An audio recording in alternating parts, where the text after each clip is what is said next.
All right, we're going to talk about the forearm and specifically the muscles in the anterior compartment of the forearm. There's going to be three layers. We can call them first, second, third layer, or superficial, intermediate, and deep layer.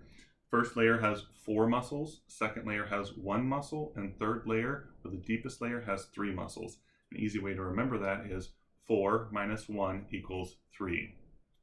Looking at the superficial layer first, or the first layer, we're going to have 4 muscles. They all share a proximal attachment by a common flexor tendon, which comes over to the medial epicondyle of the humerus. Sometimes we call that the common flexor origin, okay?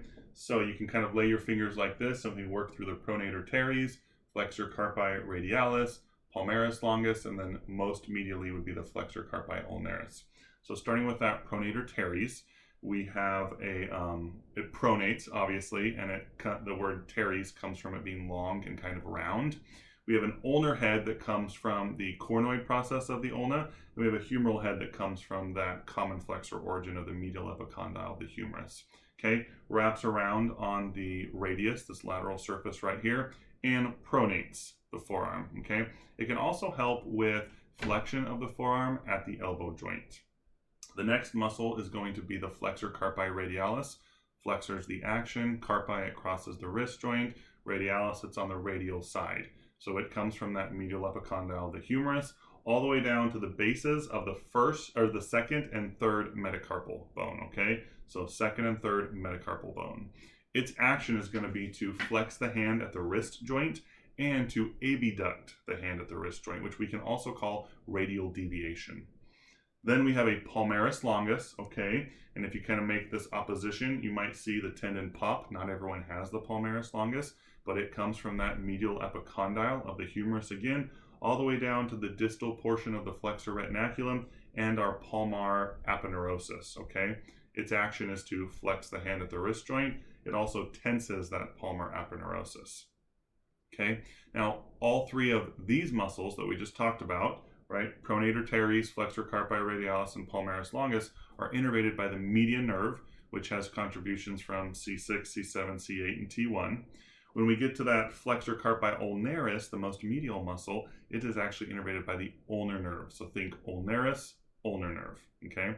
And the majority of the muscles that we're talking about in the anterior compartment are innervated by the median nerve. There's just 2 exceptions for the ulnar nerve. One of them is the flexor carpi ulnaris.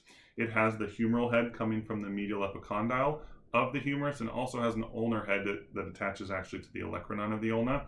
It comes down and attaches to our pisiform bone, our hook of the hamate, and our 5th metacarpal, okay? And it is going to flex the hand at the wrist, okay? And also adduct the hand at the wrist joint, which we can also call ulnar deviation, okay? It's innervated by the ulnar nerve, as I mentioned, which has contributions from C8 and T1, and every once in a while inconsistent contributions from C7 as well.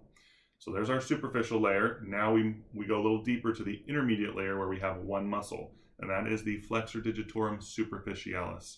Flexor, the action, digitorum on the digits, and if there's a superficial muscle, there's going to be a deep one called the profundus, which we'll talk about in a minute. It's going to come from the medial epicondyle, one of its heads, which we call the humeral ulnar head, and the cornoid process of the ulna. Then it's got a radial head that comes from the proximal half and the anterior border of the radius as well. It's going to come down and attach to our middle phalanges of digits 2, 3, 4, and 5, okay? Its action is going to be to flex the proximal interphalangeal joints of those same digits, okay? So it's not going to do anything on these distal joints. It's only going to get these proximal interphalangeal joints, okay? Because it crosses the metacarpophalangeal joint and the wrist, it can also help with flexion there, and it's innervated by the median nerve. That's our 1 muscle in our intermediate layer. Now we go to our 3rd layer, or the deep layer, okay? We're gonna have 3 muscles here. First one is gonna be the flexor digitorum profundus. So now this is the deep flexor of the digits.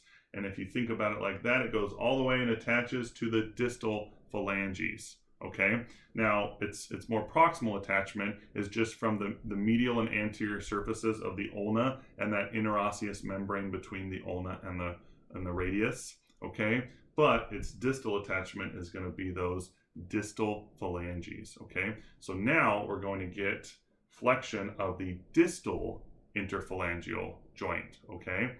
And because it crosses, of course, the metacarpophalangeal joint in the wrist, secondarily, it can assist with flexion of those joints as well. Now, the innervation is a little strange on this one.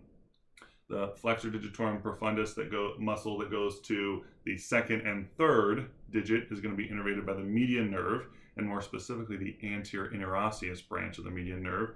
And digits 4 and 5 are going to be innervated by the ulnar nerve. Okay. Now this kind of strange pattern also follows with the lumbrical muscles that we'll talk about when we get to the hand that actually originate from the tendons of the flexor digitorum profundus. All right, so remember we have those two exceptions. Everything is basically the median nerve on the anterior compartment except for flexor carpi ulnaris and digits 4 and 5 of flexor digitorum profundus. Then we have a flexor pollicis longus, flexor action, pollicis thumb, longus. There's going to be a brevis that we'll talk about in the hand as well. It's going to come from kind of the anterior surface of the radius and that interosseous membrane right around here and attached to the distal phalanx of the first digit, all right, of that thumb. So we're going to get interphalangeal flexion, and because it crosses the metacarpophalangeal joint, we're also going to get that MP flexion as well, all right? Flexor pollicis longus, innervated by the anterior interosseous nerve, branch of the median nerve. Then our last muscle is going to be that pronator quadratus, that big square muscle right here, and it just attaches distally from the ulna over to the radius, and its job is going to be pronation, of course, pronator quadratus, and then it's also going to help bind the distal portion of the radius and the ulna together. Now this is actually the main or prime mover of pronation, so it initiates pronation, and then if we need more power or we need more speed, then the pronator teres also comes into play to help with pronation. Okay, and its innervation is the anterior interosseous nerve, a branch of the median nerve. So quick recap on innervations. We have that superficial layer with 4 muscles, pronator teres, flexor carpi radialis, and palmaris longus, all innervated by the median nerve. And then we have our flexor carpi ulnaris, innervated by the ulnar nerve. Then we go to our intermediate layer, flexor digitorum superficialis, innervated by our median nerve. Then we go to our deep layer, 3 muscles. They're all innervated by the anterior interosseous nerve, okay, which is a branch of the median nerve, flexor digitorum profundus, flexor pollicis longus, and pronator quadratus. Then you have to remember there's an exception with the flexor digitorum profundus where the 4th and 5th digit are actually innervated by the ulnar nerve. Okay, so when in doubt, guess the median nerve, but hopefully you don't have to guess the median nerve, because you know the only 2 exceptions are flexor carpi ulnaris and the ulnar half of flexor digitorum profundus.